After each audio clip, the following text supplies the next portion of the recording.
Yeah. We hear this today with Cut Different. This is Has, your neighbor. I just wanted them to believe it was just you by yourself. Oh, man. You know what? I can't mess with you, man. What's up? It's your boy G, your brother, your friend. Welcome back, y'all. Welcome back. On another Sunday. We got a little addition today, a little tiny addition. We bringing Lil John from the East Side, boys. Yeah! Nah, but seriously, what's up, John? How you doing? Hey, what up, G? How you been? I'm good. Taz, how you doing, bro? We doing good, man. You know, I'm glad to have you in the building. I don't like being in here by myself with this guy all the time, so it's good to have somebody come through, man. Hey, I feel that. I've known G for a long time, so I know how he is. Yeah. He a good dude, though. You know, this weekend was it's kind of different, man. We had the presidential elections and all that, man. You know, we had that going on. And how you feel about that? If you don't mind me asking. Man, it's I'm glad it's over. Honestly, for being real honest, it's you know, it was tough. I think it's the justice that needed to be served. There you go. So, what justice, though? What justice? I mean, because everybody, we so focused on getting him out of here. That's all it was. The justice of getting him out of here. That's all it was. That's it. I don't think it was anything else. Because Kamala don't like black people. I agree. And Joe Biden about to die. I'm just being honest. He's the oldest president ever. Everybody talking that. I ain't looking at it like he's just old. He ain't just old. Yeah. He about to die. He on his way out. Yeah. Hey, maybe that's the plan. Maybe we're gonna have a black female president. I think Kamala is his nurse. That's my theory. Come on, man. Don't start with the rumors, man. Okay, we don't need that. I think that's his nurse. But yeah, we want to get into this episode, man, and we thank all the followers and all the listeners for listening. You know, we appreciate that. And like, share, comment, subscribe to the YouTube. We on Spotify, Google Play Music, Amazon. Talk to him. That's it. Oh man, I think he's gonna start talking spicy. You know, I like to say about spicy. 10 more. Yeah, you know what I'm saying. 10 more names. We'll be on iHeart soon. Okay, we on a lot of platforms. Yes. Anywhere you listen to, we working on that iPhone. I got some requests about the iPhone. We working on that. But for now, YouTube, Spotify, Facebook, Instagram. Come on, there are a couple more platforms out there he didn't mention. You can check us out. Yeah, but it was an exciting weekend, man. It was long, it was stressful, man, and a lot going on. And bad news. King Von was murdered in Atlanta. That's the rapper from Chicago. You familiar with him? It's odd, ironic that I heard about him for the first time literally like a month ago. Yeah, that's how it is, man. You hear about somebody and they dead. You know what I mean? Next month, it's like, oh yeah, he was at this spot. Yeah, and then all of a sudden, you know. Yeah. So rest in peace to his family, man. We send condolences. That was vicious, man. I seen the video by mistake because I don't watch stuff like that. Yeah. I seen it by mistake, and that was crucial right there. It's what it is, man. My heart goes out to these young boys out here, man, and you know they right now it's the violence, man. It's the gun violence that's taking the young brothers out, and which is great because the topic of the day is about making the transition from a boy to a man, growing from boys to men. Boys to men. So, you know, and that's right up the alleyway. And, you know, when we're younger, we don't understand what's going on.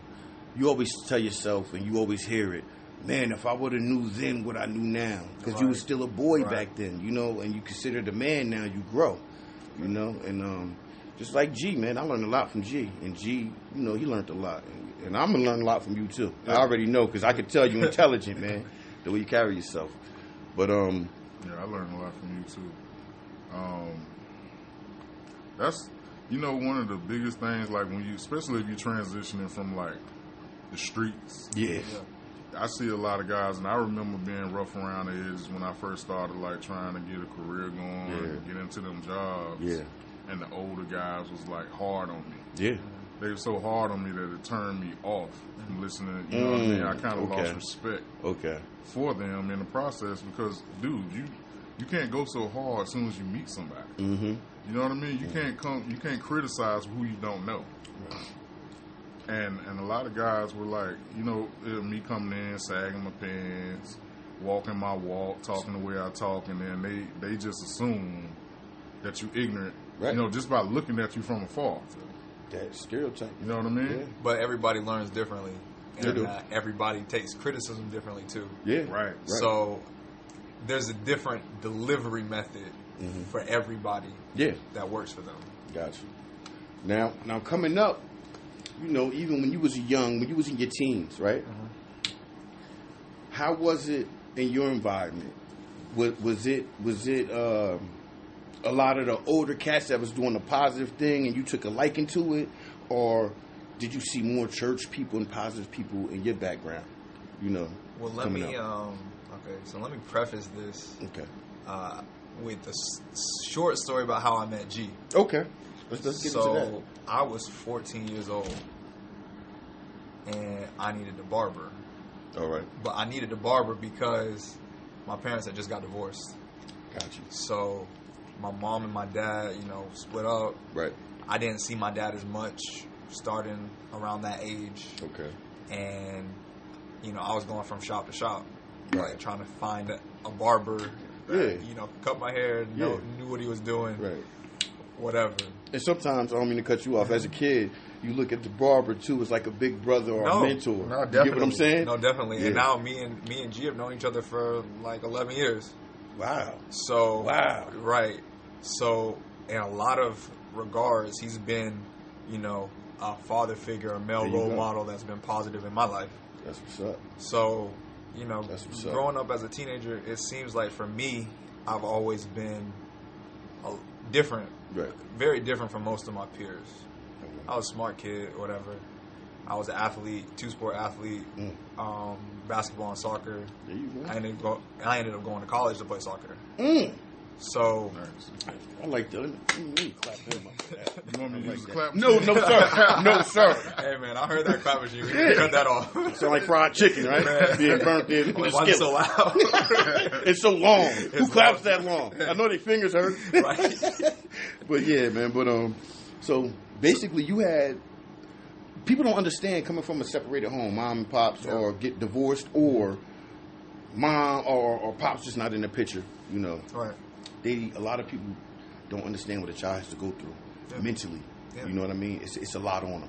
Right. So, and I don't mean to cut nobody off, G, because I'm going to get around to you. But for me, TV was my scapegoat. Yeah. So I seen a lot of things on TV. Mm-hmm. But outside, in the hood, you had the drug dealers and the gangbangers and all that. So I dove in head first outside during the day. Yeah. I'm in there head first. But at night, when it's time to go home, that TV was my scapegoat. You get what I'm saying? So yeah, but so G, different generation from this young man right here.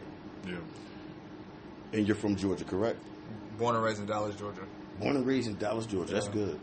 And you coming from somewhere else in a different time. How was it for you outside as a teen? I was always seeking that. You know what I mean? That male, having that male substance in my life. You know what I mean? Because even now, like we was covering on one of the episodes before, doing home improvement work, it's a lot of stuff that I don't know how to do to my house that I have to teach myself now. Ooh, right. And every time I had a friend that had a dad, or I had a chance to be around my uncles, I soaked in. You know what I mean? I was like a sponge. That's good. Like trying to get all I could, because I knew after I left their presence, it wasn't nothing but females. Okay. So, all that emotional, mushy stuff. Yeah. And it was hard to figure out who I was looking at them. Right. You know what I mean? Right. And having the expectations I heard the expectations they had of men. Mm-hmm. And I was like, how I'm going to do that when all I have was you to look at. Right. You know what I mean? Expectations for men, the bar is kind of high too, man. Yeah. It's a lot. I think expectations for anybody is too much. Yeah. You know what I mean? I think we all should just accept people. Yeah. But that's a whole nother bag right there. Yeah, that is. We going to get into that. So when you were growing up, and not to make myself seem too intuitive or anything like that, because it wasn't like I was purposely doing that, setting out looking for a male role model. It's just I wanted that. I craved it. I get it. I craved the high five from a dude. It was it was necessary to your development. Yeah, but you didn't know it. I didn't know it, but I craved it. You know what I mean? I needed that feeling. It's deep. That's deep. So, you know, when you walk into another avenue of life and you work, you know, like when you start working, ain't nothing but dudes around. Nothing but dudes. So it's like now you catch yourself kind of like, oh, he said, "What's up?" That's how you speak to other dudes. Right. So I'm walking around. What's up, man? What's up to everybody? What's up? I just learned that. I just learned What's that. going on? Yeah, you testing it out. You added that to the repertoire. Yeah. But see, me, man, coming up in Jersey, it was a little different. You know, my moms and my pops wasn't there, you know, because of the divorce. And I lived with my dad. It's bad. I lived with my mom. It's bad. But I had a praying grandmother that loved me. Right. So she wasn't really there 24/7, but when I needed her, she was there. Yeah. So, you know, I took to the streets because there was no happiness at home. Because I really felt I ain't have a place to call home. You get what I'm saying? Mm. Like I said, living with moms is bad, living with dad is bad. It's like, I'm going to just go outside. So when I went outside, that's when I started getting into the negative things as a young boy. Yeah, we rode bikes and we did everything. We played football. And then, you know, you want to make money. You know, you're going to get into fights. You're going to be around a bunch of a crew all the time. You know, the gangbanging came into place, you know, juvenile, all of that. You know what I mean? But that was coming up as a kid. I thought I was a man when I hit 17, 18, got my license, you know, got my car, had a girlfriend, 20 had a baby and all that. And I was still deep in those streets, though. And it took me, it's sad, but it took me 28 years. I was 28 years old when I realized that I wasn't a man. Forget all the gangbanging, all the bids you did, the people you beat up, the money you made. I got full custody of my son. I got 2 cars, a motorcycle, a house. I got jewelry, clothes. I'm taking trips. I'm doing everything I want. But I still felt emptiness somewhere. Yeah. And I thought I was a man. I really thought this is what a man is like. Like what can you tell me when I got everything? You got older jokers that, you know, I looked up to at one point. I don't look up to them anymore because I'm doing better than them. And now I done grew. I done got my weight up. I couldn't beat you then, but I can knock you out now. You get what I'm saying? So that's how I was. But it took me to build my relationship with God and start getting into the Bible at 28 years old when I realized, yo, I'm not even a man. I thought I was a man all these years. That's a rough one when you look in that mirror and you say that to yourself. Right. It took me till I was 35. Ooh. Oh, but you got it, though. I'm learning.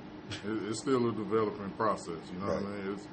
It's still in development because I still lacked, you know what I mean, all those conversations that you get with dad. Right.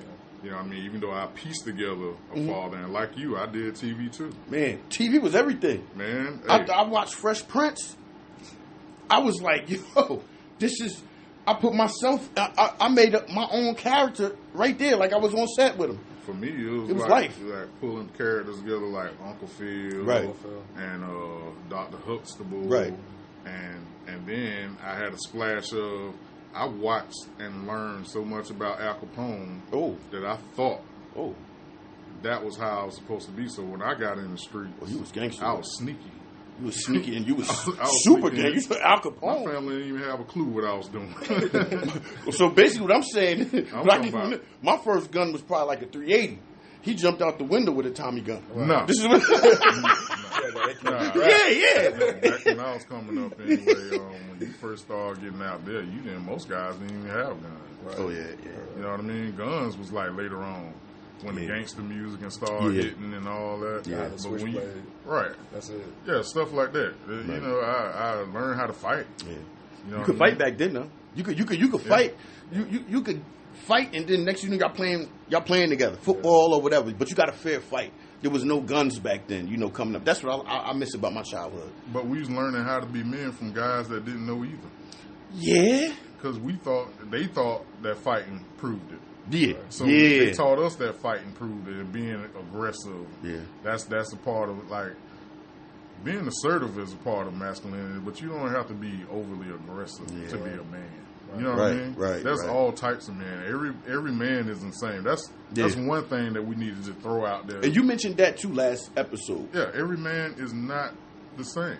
Right. What I like and how I rock and how I identify with my masculinity ain't gonna be the same for you. Right. You know what I mean? Right.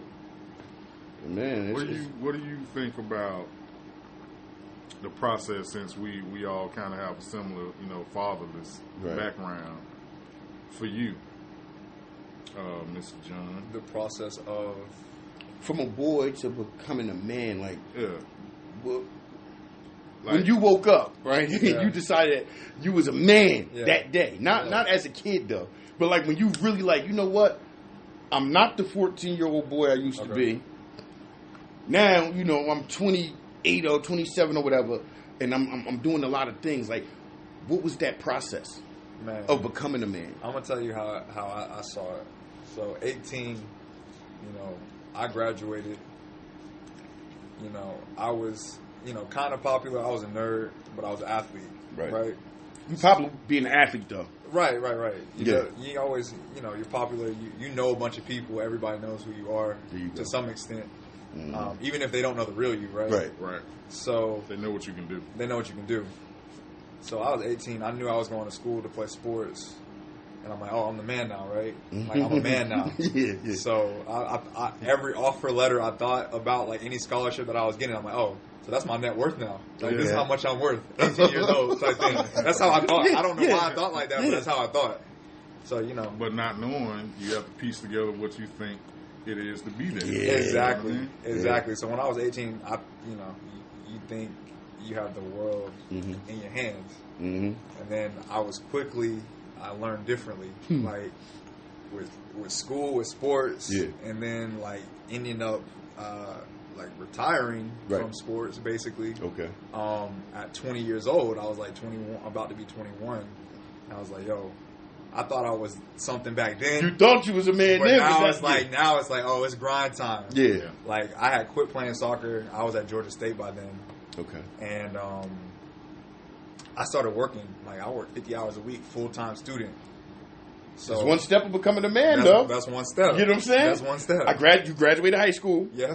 You in college. Yep.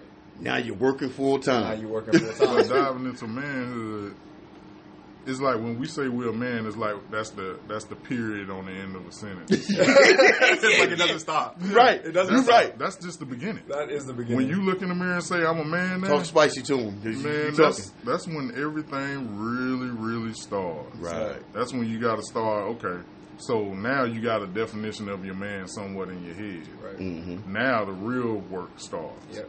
I need to get rid of this stuff that ain't right. And I need to start applying the stuff that I got that is right. And that's when, the last 6-7 years of my life have been interesting. Yeah. They've been interesting. It ain't how many women you sleep with. Right. And going through that process alone was a lot for me, because it was it was like beating my head that the best way you get over a woman is on top of another woman. Yeah. And you ain't no man if you don't know how to holler at a woman. Right. So now you got taught this, that though. Yeah. So even now that I'm not a predator anymore, I like how you use that, because I had this predator thing, not like talking to young girls, but I had this predatory mindset when I seen a woman that looked available or looked cute to me. She was prey. Hey, you gotta get it. Good morning, beautiful.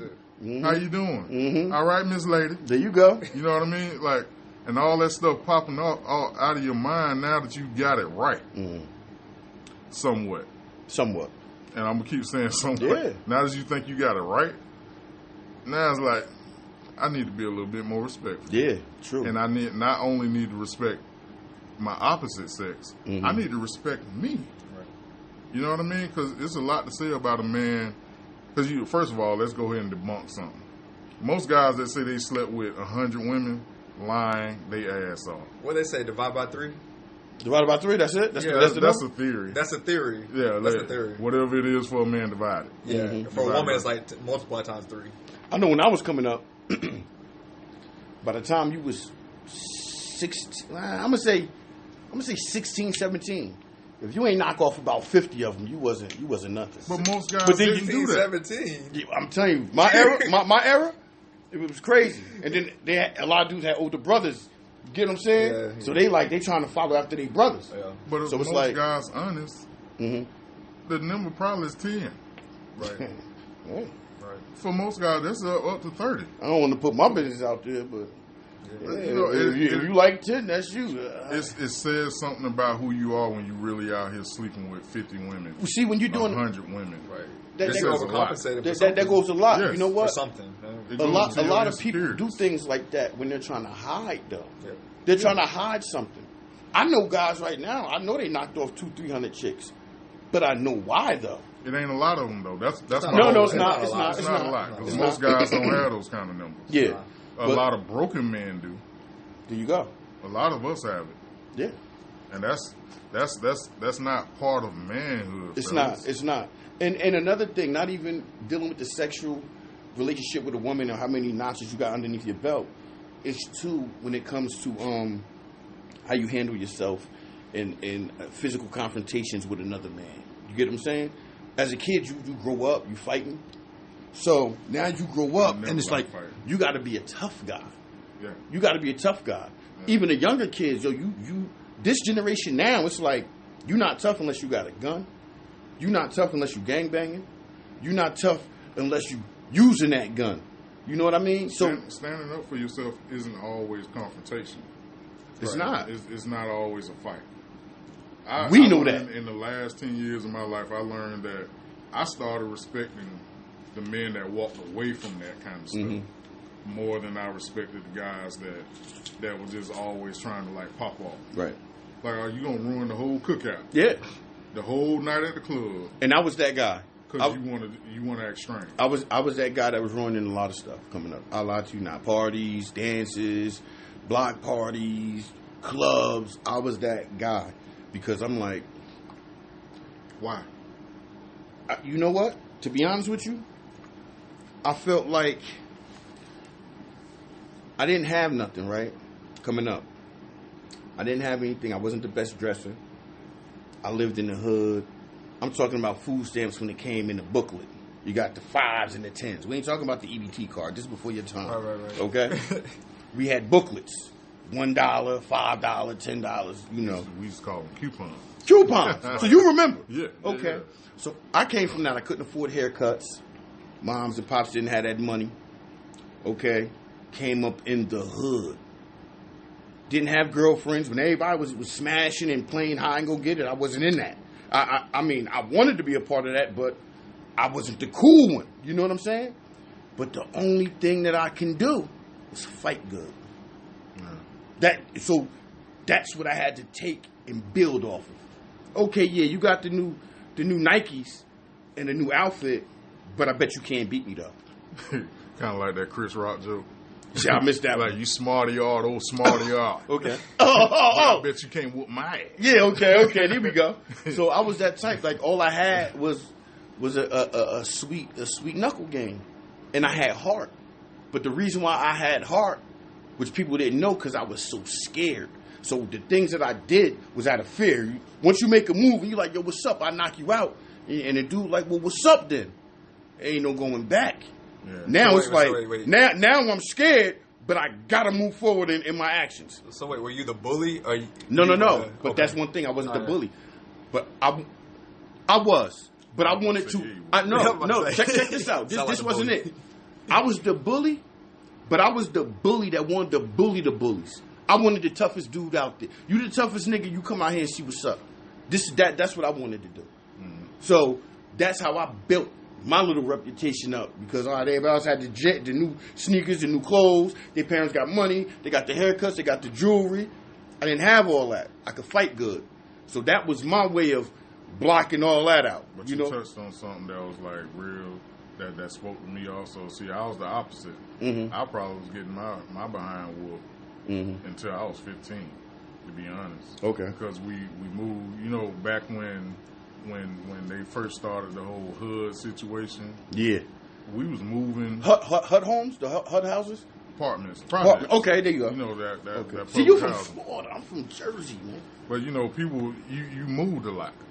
You moved I a definitely lot. did. You was in different hoods all the time. And I was always, like, out of my cousins, I was either always the oldest boy, and we didn't never live in the same. I never lived in the same neighborhood with any of my boy cousins. Oh, so y'all couldn't even team up and form a Voltron? I was always by myself. Yeah, Voltron before your era too. Almost by myself, so I was always vulnerable. Oh, so I was always trying to figure out how not to be in the confrontation. Oh, gotcha. Because I remember times I was running in the woods, you know, and my mama had to call the police because I ran from 6 guys trying to fight me with sticks and knives. Okay.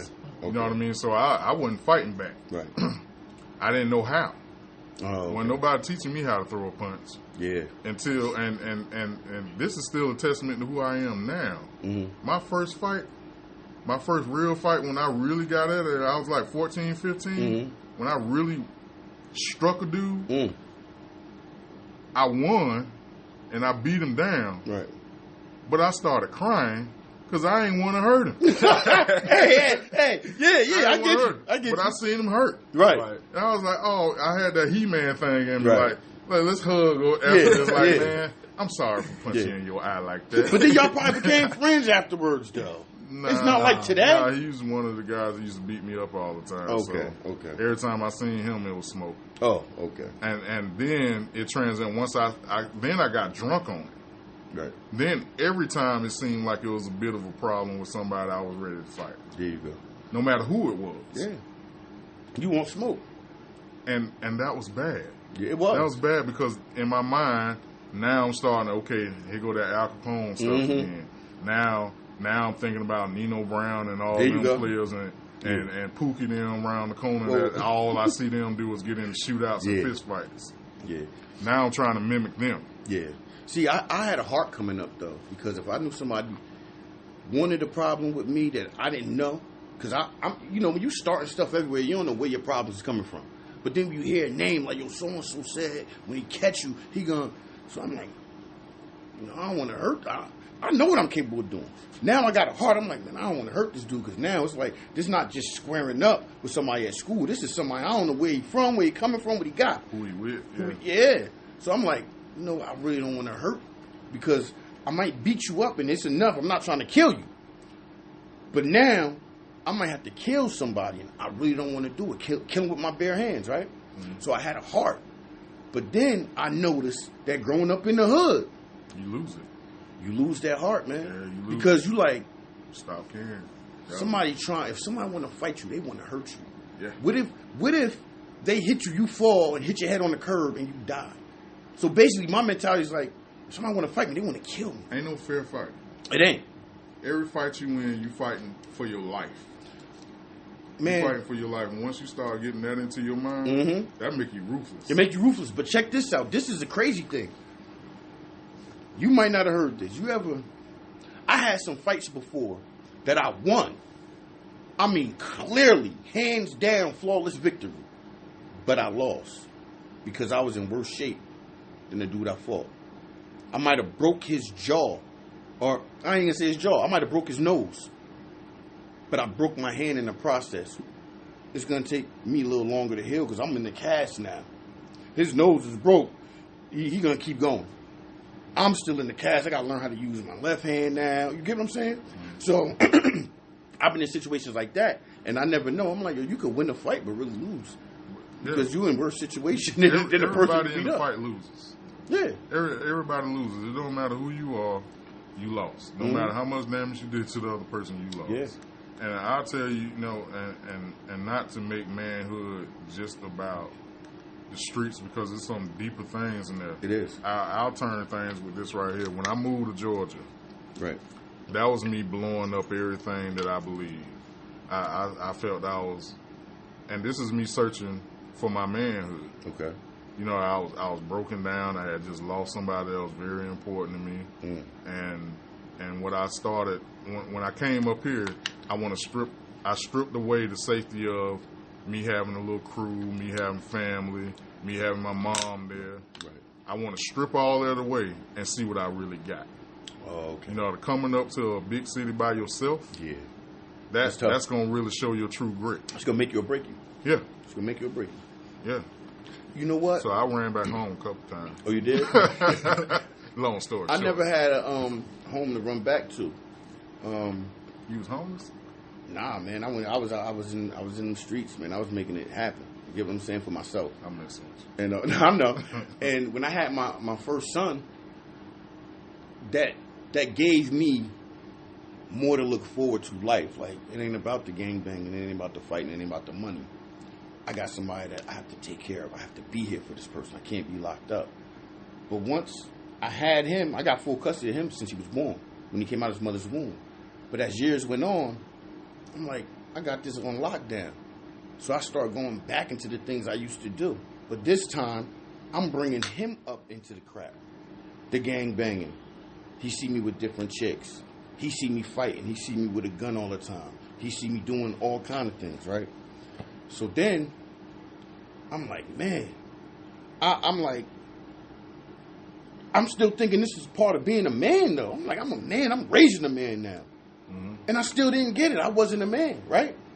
So, of course, my family is in the church. So I always went to church and sang in the choir. But you get a certain age, you stray away from it. You get what I'm saying?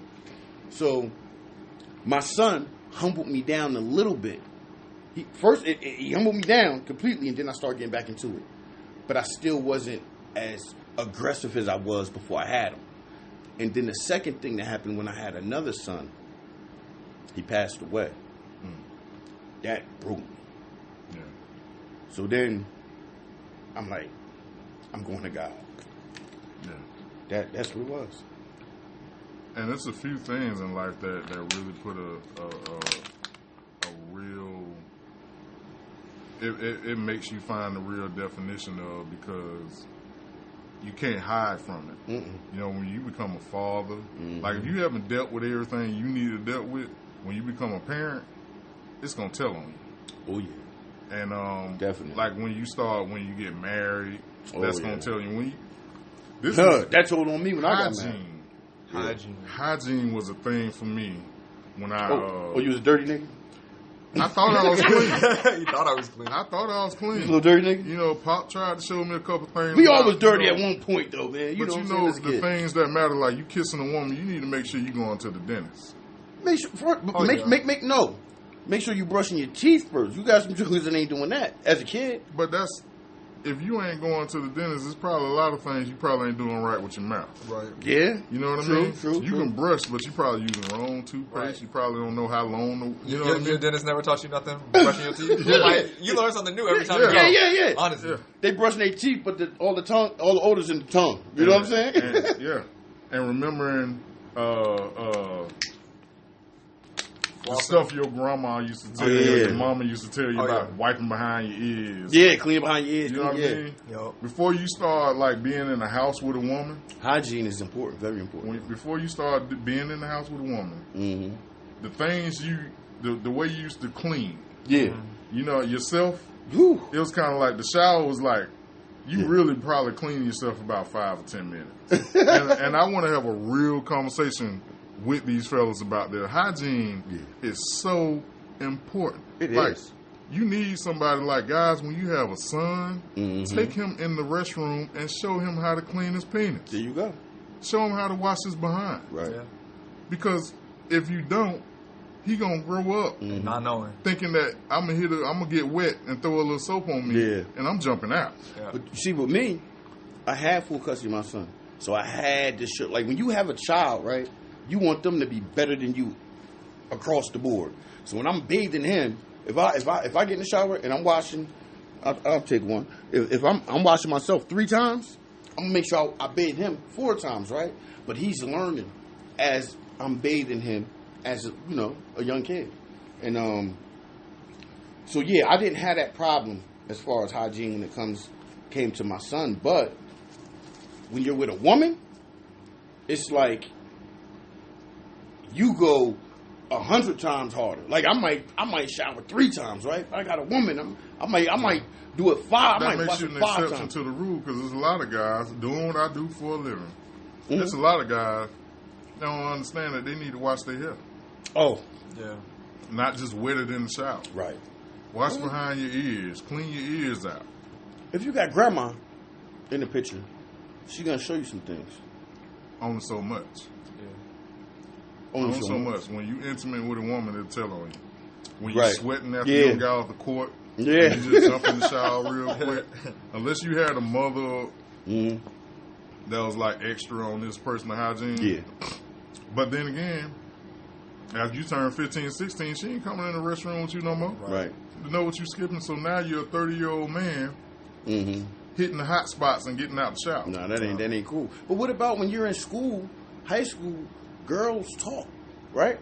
So they got dirty bras. They yeah, dirty but you got they you dirty got too. you got 6 girls talking about little Donald, how she was gonna give him something, he wasn't smelling too right or whatever, and they laughing and they joking, right, on him. And you like, I don't want that to be me, so I got to make sure I ain't Lil Donald. You get what I'm saying? So you learn when that happens. But if it happened to somebody else, and you see the outcome of that embarrassment that Lil Donald or whoever went through, you try to make sure, you're gonna be on point. You're gonna be on point. So you're like, you know what? Maybe this is not that's how I learned. I learned like that, man. Because chicks was cruel coming up. Yeah. You know what I'm saying? They was cruel coming up. So it was like, man, I want to be on point. But if you one of them guys that's around here lying about who you slept with, you really don't find out that you the stank one. Oh, yeah. You know what I mean? Yeah. Like, you really ain't really getting with no chicks. Yeah. You really don't know what you missed. You really don't. Yeah. And that's why we gotta make sure guys know how to take care of themselves. Yeah. It's a lot with important. It's a lot with being a boy and growing into a man. It's a lot. It's a lot. But a lot of dudes are not even taught none of that. Even if they do got the hygiene part, like the younger generation, hygiene part, I'm pretty sure they're not gonna throw on no Louis Vuitton and not hit the shower. You see them shopping all the time. Yeah, they will. Yes, You think so? Yeah. They bathe themselves in cologne. Yeah. No, see, I would assume, just watching a video or interview, like, yo, you got Man, new. You got guys that put deodorant on when they just get out the gym. They've been working all day. Yeah. They'll just put deodorant on to keep it pushing. My thing is, and I ain't coming at you and I ain't coming at you. How the hell y'all know this shit? Are y'all watching these seen niggas? it before. Yeah. See, I never paid that close attention to a dude on what the hell he was doing. Really, like me personally, like even when we in gym in high school and we changing clothes, if that nigga got the Fruit of the Looms or Hanes drawers on or whatever, I'm worried about myself, and that's how I always was. Because even coming up, I always felt like all I had was me. The show ain't just about us though, so right. You got to think that there's some guys you breaking out the big boy, huh? Okay. That won't know. That don't know how important it is to like make sure they do more than just, especially your hot spots. Yeah. But make sure you clean your entire body. Right. Understand? Your feet are important. Yeah. Oh yeah. Wash your feet in between the toes. Yeah. There ain't nothing wrong with getting a pedicure. Yeah. Oh, we talked about that because I go down here to get my pedicure. Ain't nothing wrong with that. I don't do the manicure. I do the pedicure though. Some dudes do manicures. I mean, whatever you ain't into. Get no polish. Right. That's just how I feel about it. As long as you ain't get no polish, it's okay I to take care of your hand and feet. I seen a couple dudes with a couple clear coats on, man. Some guys want to do that. Yeah. No. Like I ain't into that. If I was a celebrity, it makes sense. You go with a clear coat? It makes sense. I wouldn't. I still. Nah, come on. But if I say what you want to say, man. You gotta let me give you that, brother. So you'll get a clear coat. No, if I was the kind of guy. First of all, what y'all ain't gonna do. Listen, he was gonna say if I was a celebrity, I might get 1 or 2 clear coats. That's what he wanted to say, but I'm gonna back up off. I was trying to defend the heterosexual brothers that was doing it. I wasn't even thinking about them. Okay. I was trying to figure out why they would do it. If you got a public figure type of job, you in the public eye a lot, and your hands are shown. Yeah. You might want to make sure they ain't all jagged. Right. Okay. So a clear coat would be sufficient. I'm just. I'm sorry, man. I just want to. You don't want to say it. I mean, it's better. It's better than the alternative, and they be polishing it with some color, like black or something like. That's so clear is fine though. Clear is okay. It depends on the kind of man you are. Clear is fine. So don't go past clear. Nothing. So wait. Let me understand this. One coat. One coat. Be specific. One coat. You don't want it extra shiny. So you don't want it too shiny. You don't want it to be like, I'm looking at your hands. All right. So being that y'all said that, the French manicure is okay. No. You said one. Ain't that one coat? That halfway at the tip. That ain't clear, man. Oh, it's not. No. I thought the French manicure was just like. Ain't the French like the French tips is the white on top, right? Oh, that's white. Okay, I'm sorry. All right. Yeah, we can't do that. Okay, all right. I'm just trying to figure y'all out. And you have to monitor how often you do it. I think for me, once a month, I get my feet done. Yeah, that's good. To me, yeah, that's good too. Especially if you're on your feet all the time. Yeah, moving around a lot. So I basically, ran across a lot of guys, not to cut you off. Mm-hmm. Yeah, to cut you off. Okay, there you go. But I ran across a lot of guys that I had to tell, no, you don't condition your hair then shampoo. You shampoo then you condition. I thought that's how it always was though. That's the way it don't make like no I see sense. a woman, because when I see a woman, they shampoo their hair then they're conditioning. Growing up in the house, when I seeing grandma do it, she is shampoo in the sink, shampoo and wash it out, and then she throw the conditioner in there. It goes back to what you said. They ain't paying attention to other people. Everybody ain't doing that. Because I wasn't paying attention to other dudes. I was just paying attention to what I had to pay attention to. Right. You know what I'm saying? So, so we got grown into a man from a boy. Hygiene is very important. Yeah, for sure. Is religion important? I think you need some spiritual substance in your life. That's a self-identity. Self-identity? That's a self-identity type thing. You got to figure out what you believe in. There you go. And stand on it. Right. You can't be flippity-flop. Right. So you can't be a 5% of Christian, right? Islam, Muslim, yeah, and Buddhist. Right. Buddhist. So women too is a touchy subject because some dudes that I know growing up with, their mother was everything to them because that's all they had.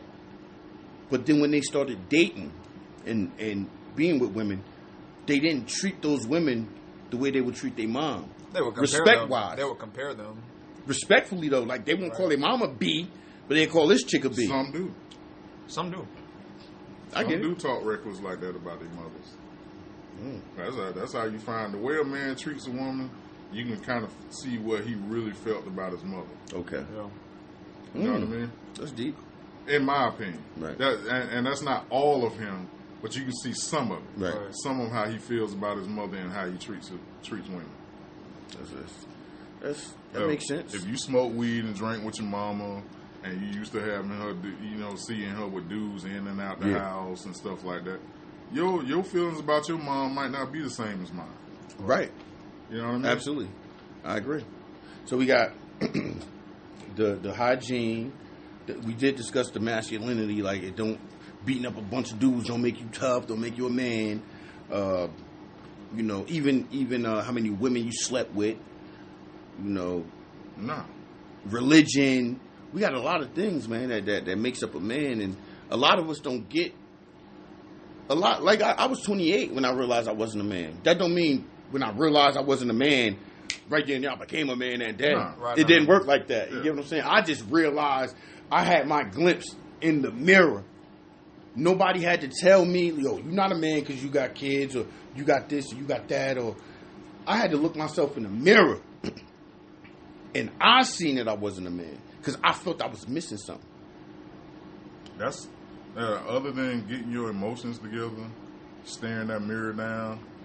Those I think those are some of the biggest things. Two of the biggest things that a man has to do. You got to get in that mirror and get your emotions. You got to control your emotions. You have to control that. And you know what too that we didn't really touch on? The decisions that you make. That separates a lot. A man and a boy. Once you get older, you see things, you grow, you learn. The better the decisions are that you make. A lot of decisions. This one time, I heard a guy say that he's somewhere in like down there in the Bluff. Okay. 2 o'clock in the morning. In the hood. He was thirsty. You got your wife and your kids in the car with you. Okay. Y'all coming back from one of them big events downtown and ran late. Okay. You was thirsty, so you stopped at the Amoco. Right. In the hood. No, man. Right. Take your wife and your kids home just because you feel like you tough enough for that area, or you can handle anybody. That's something you do when you stop there if you was by yourself. But not with your wife and kids. Cause I say it ain't even smart to do it by yourself because, one, you don't know. Without your provision and protection in your household, if something happened to you, then what? Right. What happens to your wife and kids then? Me and my wife had that discussion a lot. Right. Yeah. So you got to be mindful about those type of decisions too. You ain't tough.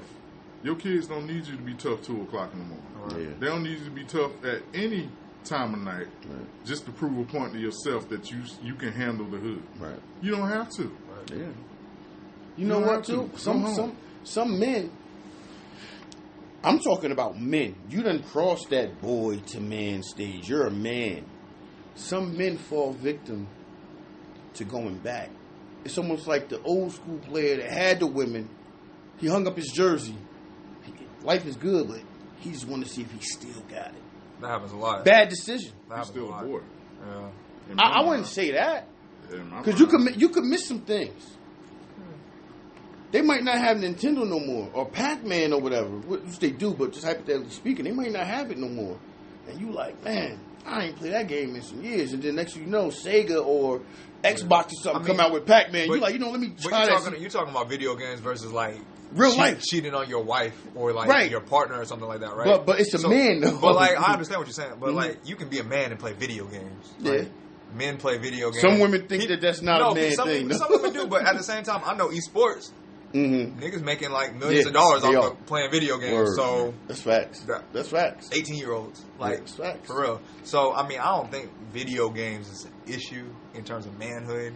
It's the decisions that I was talking because. But you shouldn't be playing video games when you need to be working. right. But then again, like you used to be a good backflipper, and you wait till you turn 55 so you can still hit around. But all of those scenarios are a lot different than saying if I got a wife, I got a mortgage, I got kids, right, and I'm gonna blow this up. Right.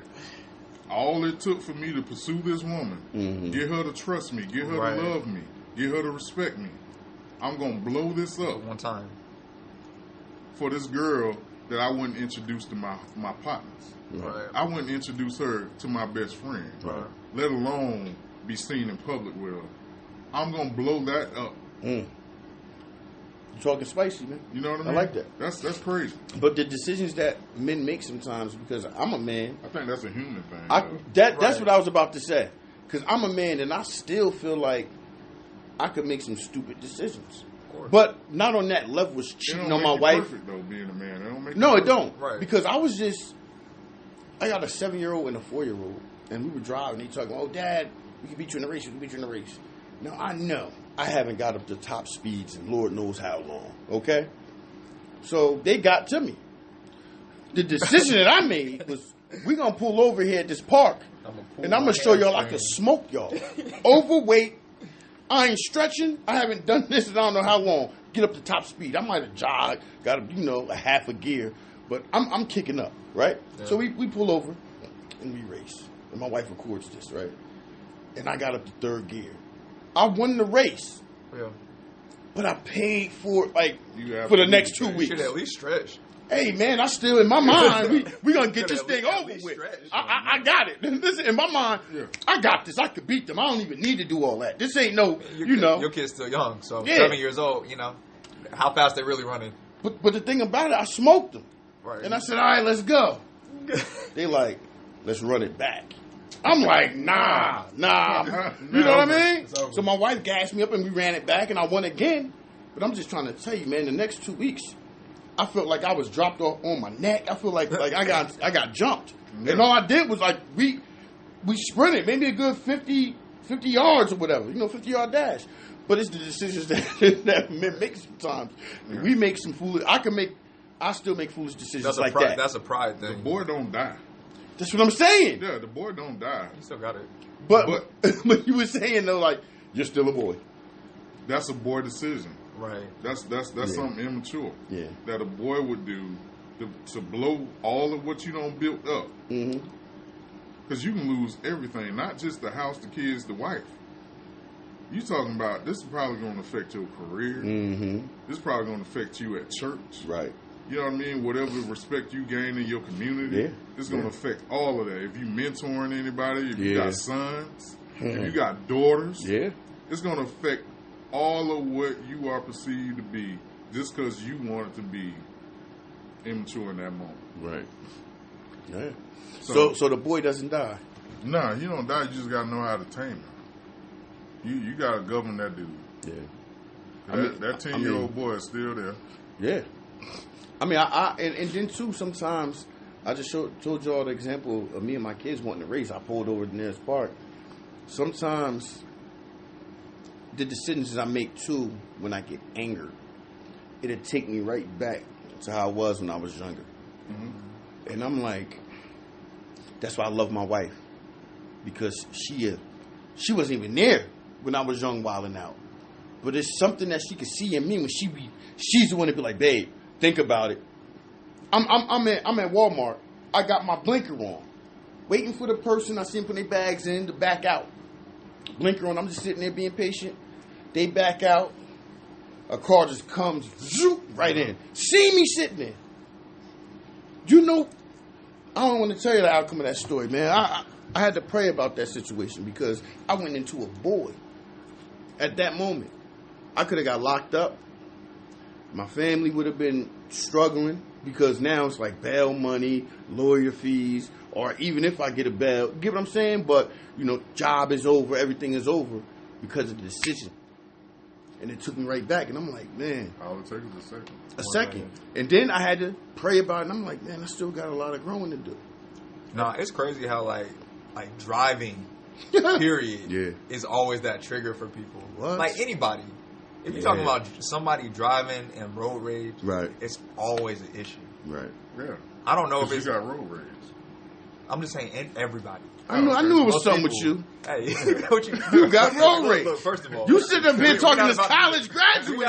Nigga, you got issues. Look, we're about to do this. Look. Not just me, it's plenty of people. Okay. Anyways. We're talking about you right now, though, because I see it in his eyes. I'm going to tell you this. It's something about when a person drives, when I drive, I know, it's like mentally, I don't know, safety. Yeah. It's like safety first. Yeah. It's like I hate when people cut you off. Right. Or like start driving in and out of lanes. Yeah. And like, you know, like I've been in a few wrecks. Okay.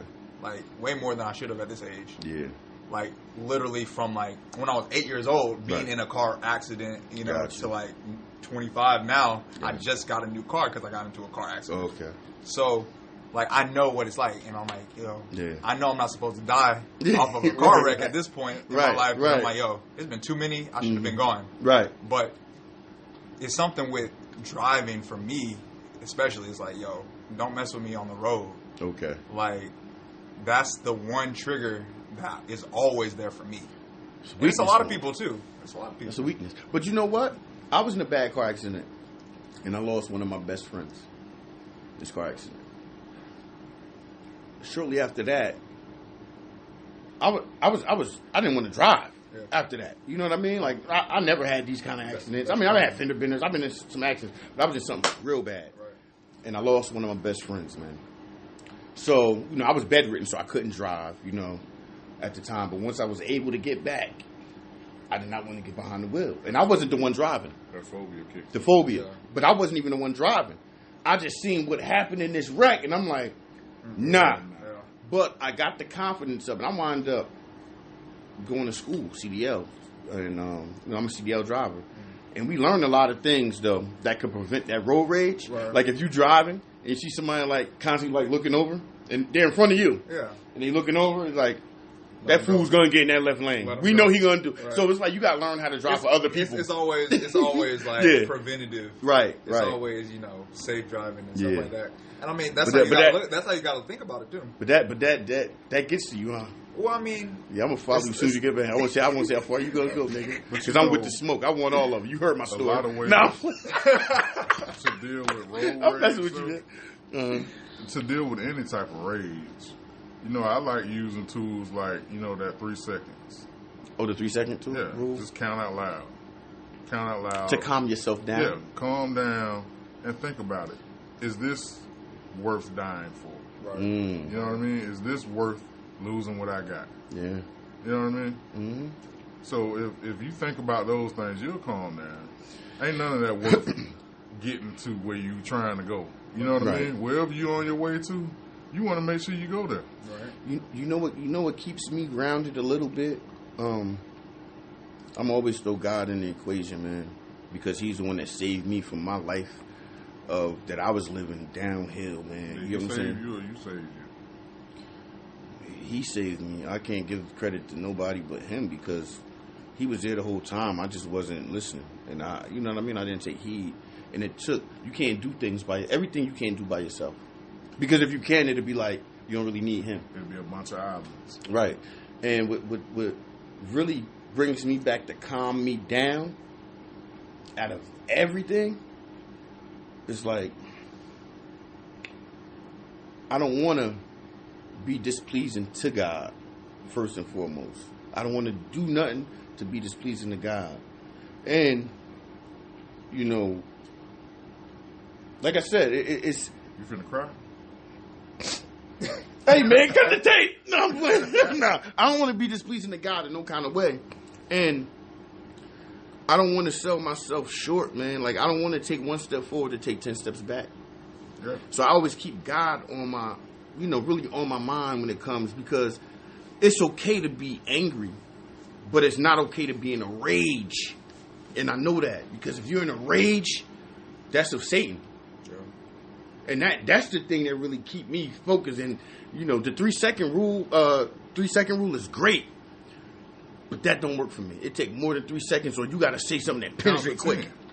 10 ain't going to work, yo. I'm telling you. Because you know why? If I get upset, 7 more seconds. The longer, if a problem occur, and this is how I am, the longer that a problem occur, the more angry I'm going to get. And they be like, oh, sleep on it. I sleep on something and wake up. Now I'm in the rage. And the longer it go, the madder I'm going to get. See, that's a you problem. Yeah. It is. I know. That ain't a problem. They don't got nothing. Yeah. It's like a I don't know. One of my friends always tells me, you're supposed to feel what you're gonna feel. Feel you feel. You have to feel it, okay, because you can't move on if you don't feel it. Whether it's anger, frustration, being sad, being depressed, whatever it is, you have to feel it, right? Because you have to go back, analyze the situation, and then figure out how to move on from it, whatever it is. What I want to ask you, that goes into like trauma. It goes into trauma. It goes into it could be sadness. It could be frustration. It could be anger. It could be any kind of depression. Let's talk about trauma and depression and all that for a second. Guys. Okay, we're about to get spicy. I have a theory about that, and I think a lot of therapists have echoed this over the years. Mm-hmm. Speak up so we can hear you too. You can kind of don't tell me to speak up, player. I want to hear this. I'm man. Smooth. Okay, Billy, y'all need the smooth. Ooh, I need to smooth myself. Yeah, who do you think he is? Vin Range? Don't cross your legs, because I'm telling you, I see him about to do it. You better not do it. I can't do it. That'll hurt my hips. I need my hips to walk. He'll pull a hamstring trying to cross his legs. I like that. These hips to walk. But go ahead. But you ever notice, whenever you're dealing with any type of adversity, it brings you back. Like if you've experienced any type of trauma in your life, you immediately, no matter how mature you are, if you haven't dealt with this thing all the way out, if it happened at 14, when somebody upsets you, when somebody hurts you, when somebody disappoints you, your emotions ties you back to 14.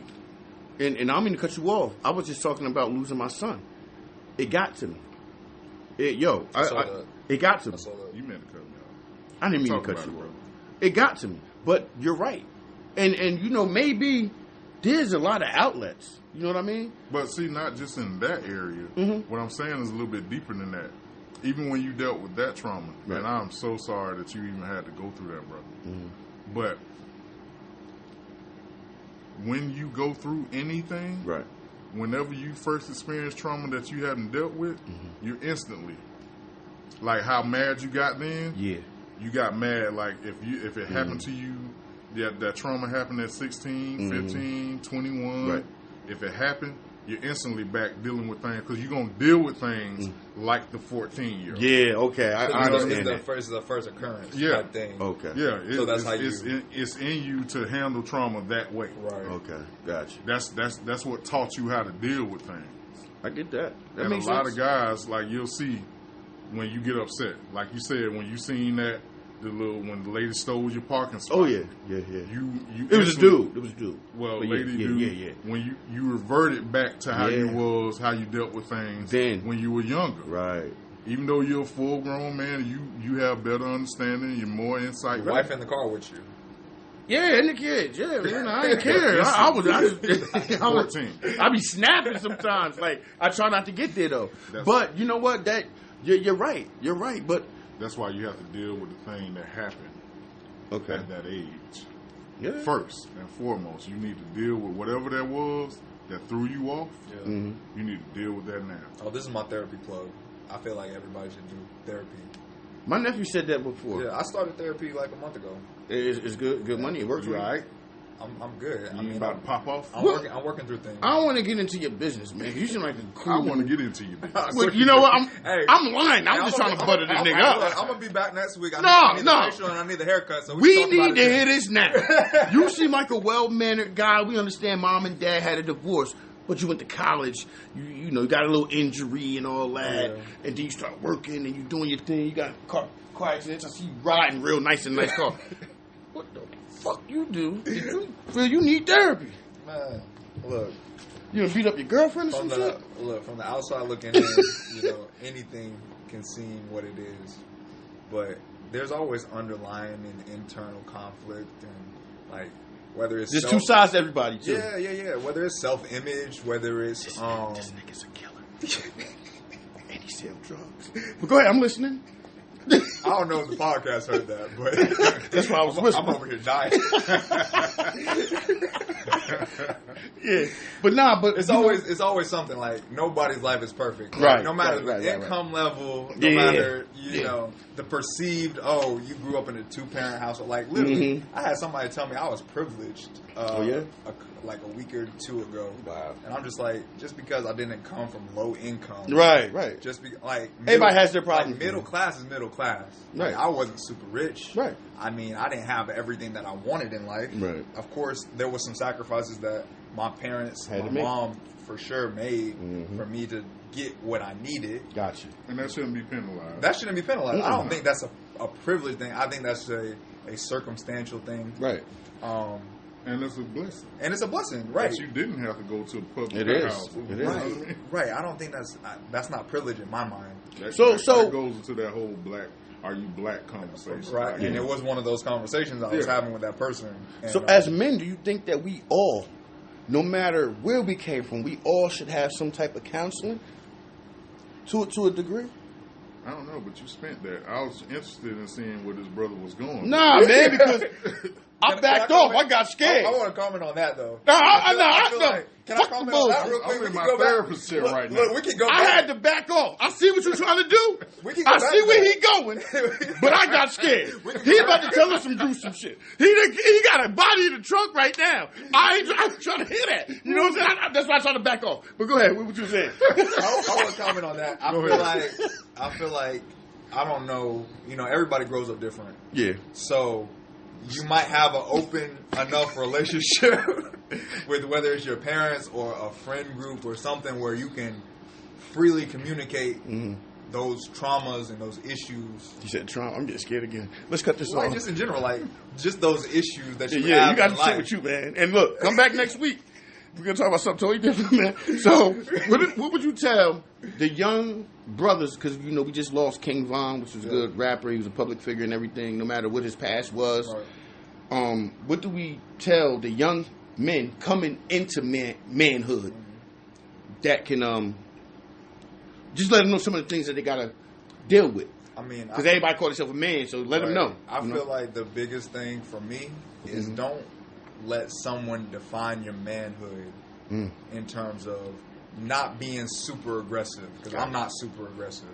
Not being able to be in touch with like a more sensitive side, like whether it's like the love and affection you show towards a child or just anything. You shouldn't be afraid of.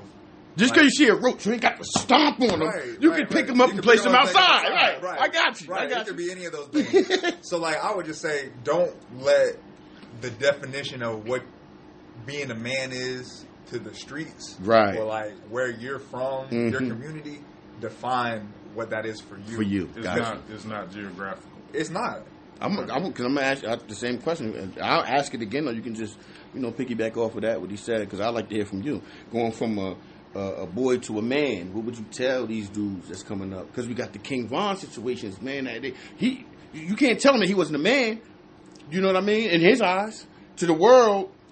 Well, for me, it's echoing what we discussed earlier.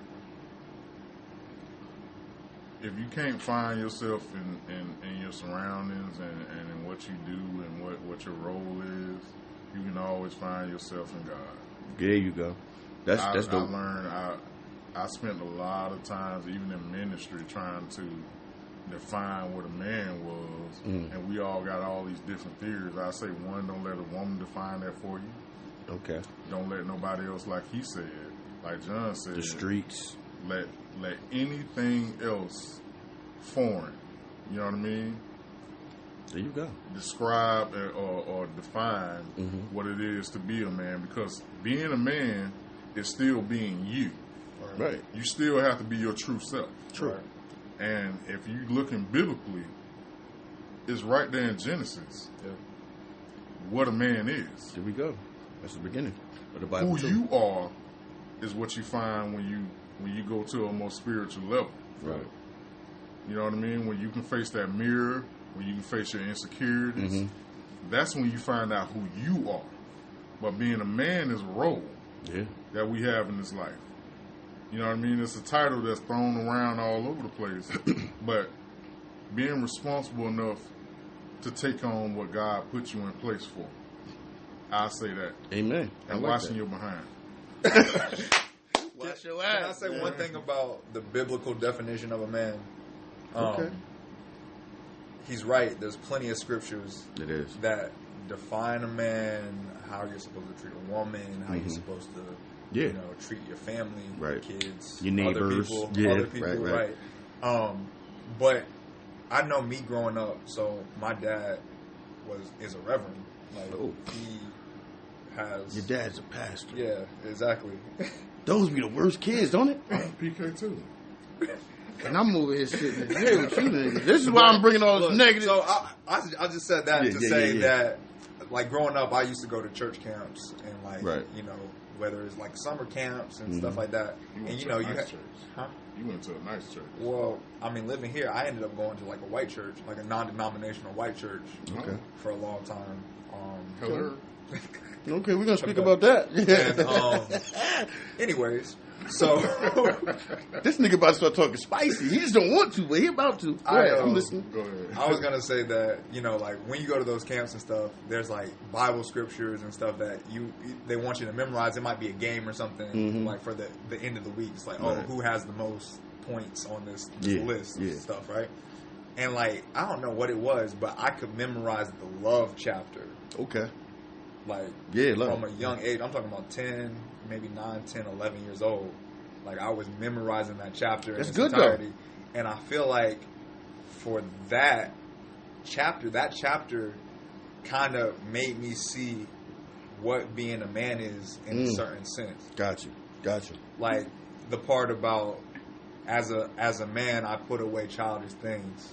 Yes. Like understanding, love on a different level, like loving your neighbors, loving, your parents, loving. Told you the other week. Loving, your spouse. The Ten Commandments. Exactly. The Ten Commandments are, somebody told me a while ago, and I never looked at the Ten Commandments the way I do now, but one or two are about your relationship with God. The other 8 or 9 is how you treat everybody else. Right. You can't claim to have a spiritual relationship with God or a relationship with God if you treat people like crap. Right. That's real. That's facts, man. I can't argue that. I mean, think about it. It's the golden rule for a reason, right? Treat others the way you want to be treated. Right. And that's, like you said, 8 of not the 10 commandments. Not how they treat you. Right. How you treat them. How you treat them. I had a conversation about that. I had a conversation about that yesterday. Oh, man. I was just like, yo, you just got to treat people better than the way they treat you. Yeah. Period. Because, like, I was in a situation where I valet, part-time or whatever.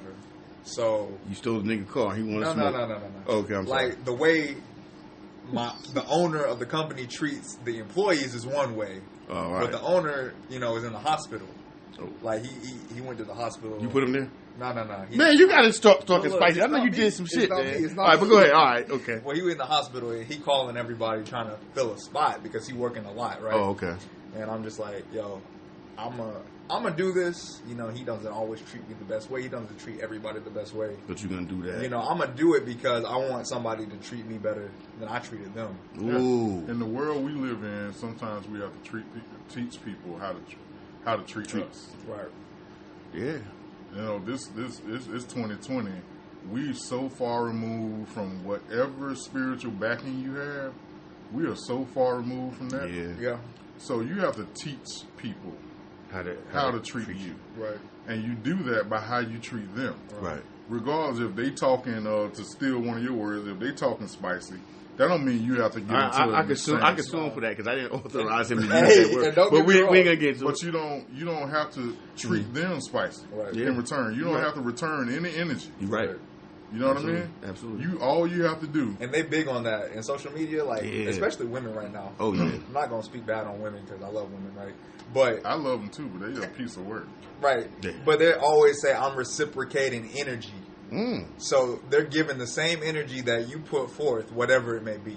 In a relationship with somebody that you actually are with, that makes sense. Right, but I'm saying to anybody. Like, I know. If you're courting them or trying to date them or whatever. Let it out. I think I got something. That's what I'm debunking. Okay. You don't get on his ass, man. Get on him. Don't let him talk to you like that.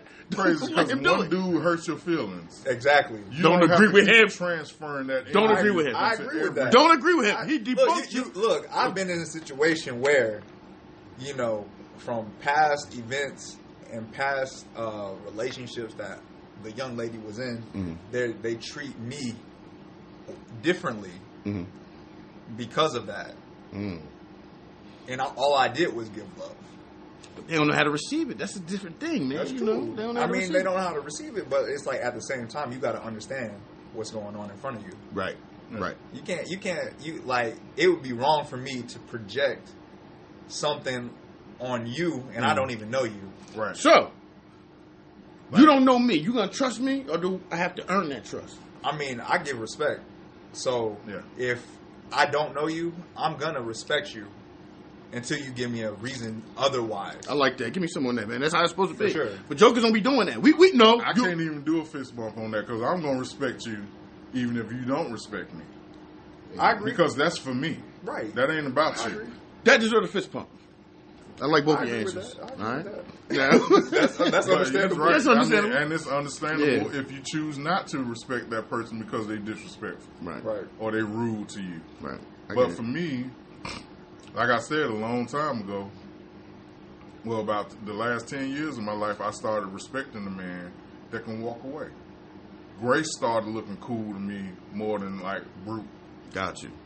Okay. You know what I mean? Being graceful being a bigger person, that stuff started mattering to me more than like how does he do that? Right. He just spit at him, and he did nothing.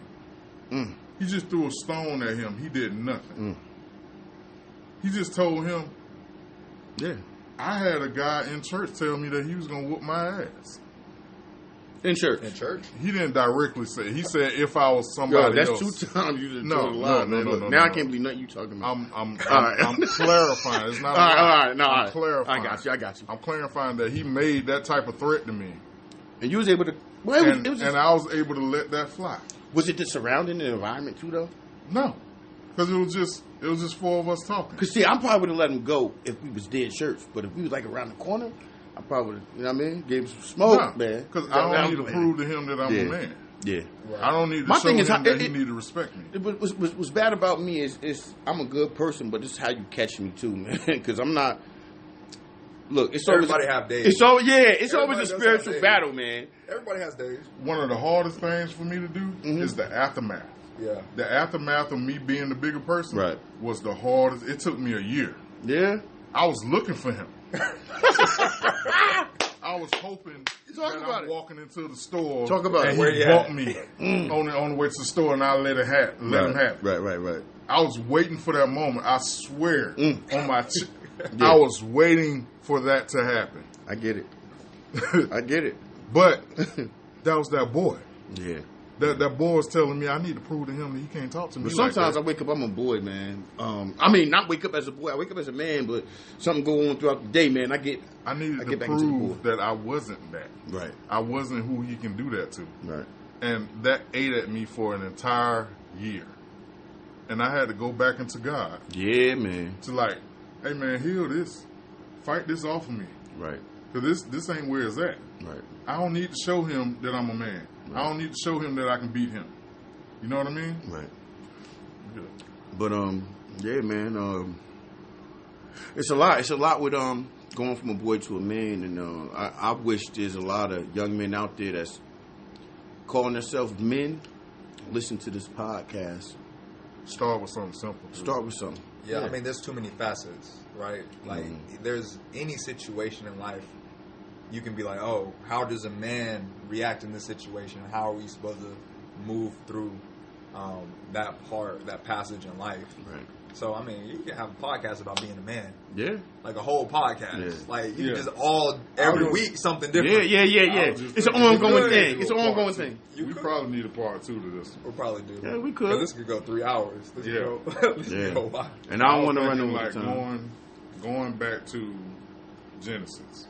Mm-hmm. The reason I brought up Genesis is that's where we learn how Adam was created, right. and the roles that Adam took on, and his responsibilities and duties. That's where we learn all that at. If you just look at that and look at it with a spiritual open-mindedness, right, and think about God put you in place to lord over things. Yes, He put you in place to be the protection and provisional for your wife and your kids. There you go. And to love them and everything else. Yeah. So responsibility and integrity matter a lot when you talk about being a man. It does. That's my 2 cents. You can spend it or you can save it. I want to save it so I can spend more. You know what I mean? I think you should save a little bit of it, whatever you do. Yeah, but like, to me, a lot of dudes think, I got married, I had children, I'm not in the streets, I got soft. And it's not that at all. I grew. It's evolution, right? Right, I grew. I evolved, right? But don't get it messed up because it's like riding a bike. I haven't rode a 10 speed in I don't know how long. I'm driving now. Yeah. But I can still jump on that bike. I don't want to do that. Excuse me? That's what I was saying. I don't want to do that. But I'm just letting these dudes know that you can grow. It don't make you soft. I'm still the same person. You brought up Fresh Prince. Fresh Prince was one of those things for you, right? Mm-hmm. As like growing up, bored of a man. Right. You remember the episode where Will goes back to Philly? And he's looking for old boy. Yeah. You remember that? He's looking there for old boy. It's like, oh, you don't remember me? I'm Lil Willie. Spinning, right. Spinning me in the credits and all that. Yeah. Chicken sandwich. Yeah. And he over here trying to fight him. Because he's still back on 8 years ago. Right. How long ago it was. Yeah. And he's like, nah. It's like, I don't fight. Yeah. It's like, that's not me anymore. Yeah. He over here, like, youth development. He's with the kids, keeping them out of the street. Right. Like, it's that. It's just that. And it's a bad thing. I lose a lot of people a lot, and I always get phone calls. But when you change for the better, that doesn't mean everyone else changes around you. That's true. And it doesn't mean that everybody accepts and respects your change. So a lot of people, get into things because of that. You know what I mean? I think about it like this. That was nice. I like that. Do it again. There's a lot of relationships. A lot of times are seasonal. Just period. Like any kind of I was thinking about that today in terms of like even like relationship with your parents can be seasonal. Yeah, definitely. Like me what thinking. Do you mean? I like this guy. What do you mean? What do I mean? Talk to him. I'm on his side. Like, what do you mean? What he means? Like, okay, like what do you mean? What he means? I was just thinking about this podcast today while I was driving over here. I'm like, yo, so up until 14 for me, it's like my parents were together. They were in my life as a unit, perceived by me, right? Of course, there had to be something going on. I understand. So please look at him and tell him. Because I'm with you. There had to be something going on where they weren't a unit, right? Yeah. So it's crazy to me because, like, even now in my adulthood, I can talk to my dad, whether it be every week or every month or every couple months or whatever. And it's like, it's seasonal in the sense that I have to go out and find certain things for myself. Not meaning that it's just spring. Right. Not just, it's not just spring. It's not like it's not like all the time they're supposed to be with you. Because you got to grow and adapt to things going on in your life. Right. And like with friends all the time. Like I have a best friend that I grew up with since 15, 10 years in the game. Like me and her are great. Right? A girl? Yeah. Don't entertain this. I see what's going. We can stop. We can stop. You can have a best. You can have a best friend that's a female. Right. We can pause that. Another episode. We can pause that. See, he want to dig into you, man. We can pause that. I will not let you do that because he's a guest and I want him to come back. Hey, come back. Don't let him do it to you, man. Don't let him do that to you. Like, sometimes I have been there for her when, like, her life has been terrible. And her mind, true friend, and like in my mind too, it's like, yo, that's depression. Like if you need to talk, call me. If you need, we need to go out to eat so you can just like get your mind out of whatever's going on. He's over here conjuring up something, so just don't pay no attention. Just let me know, right? So like I've seen all that, and like she's a businesswoman now. Like she's got a lot going on. She's still in school. She's trying to be a doctor. She's a full-time leasing consultant. She got things going on. Yeah, we get it. Right. So, anyways, like, not all the time is she available to me. Right. And I'm not always available to her now. Right. Like, it can be seasonal. People will be in your life for a reason, a season, or a lifetime. Right. Never forget that. And even in a lifetime, it can be on and it can be off. For a whole lifetime. Right. You know what I'm saying? Yeah, as long as you maintain that relationship, you good. Right. So anybody want to say anything before we leave out? What I want to do is I want to thank everybody for listening once again. Amen. Subscribe, listen, like, share. Please comment. Usually we'll do the sports at the end, but we're not going to do that today. Yeah, let us know what y'all transition was from boy to man. Right. Let us know how that went for you. And if y'all want a part 2, let us know as well. Yeah, let us know about that because there's some meaty subjects that parts of this conversation that we didn't dive all the way into. Right. But we're going to bring it back. Definitely. We here to stay, fellas. For sure. John?